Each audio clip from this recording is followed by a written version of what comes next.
Okay, next we've got the Stewart's DUROC Farm entry 11-7.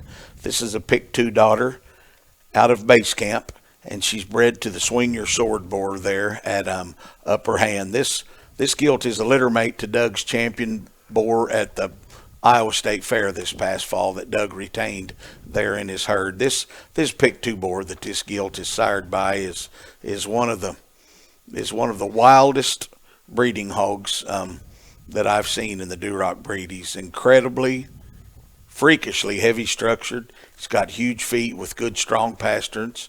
He's not the biggest pumpkin in the patch. He's pretty moderate framed, huge chested, huge skulled, just a very far-reaching piece. He's the sire of this gilt. And then again, the Swing Your Sword boar there at Travis's, I think, is a really good combination to put on this gilt.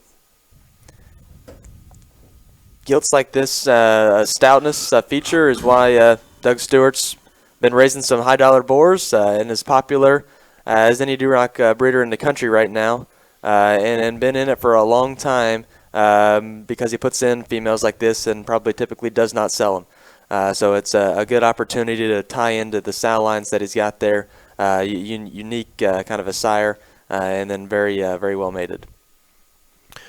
Again, a Stewart entry. Again, we talked about that heritage. We've been talking about really good hog breeders that just live and breathe red hogs, and Stewart's is exactly the same way. I think we brought it up last year that one of the magazines was 75 years a few years ago. Was the Stewart family's been in the DUROC business, and this pick 2 boar, like Mick said, was a here's the deal the pedigree on that top side of that deal. And the Swing Your Sword hog was one of Derek Travis's that come from Olson's that I know Travis was really high on. He used him a lot and really got along selling babies this fall out of him. And that's one I know that Blaine had a lot of faith in, saying be one of the better hogs he had produced, so being a really good breeding hog. It's a 3-dimensional box he built, one that's very heavy structured from a great kind of a heritage. This is Stewart DUROC Farm with an entry 11-7.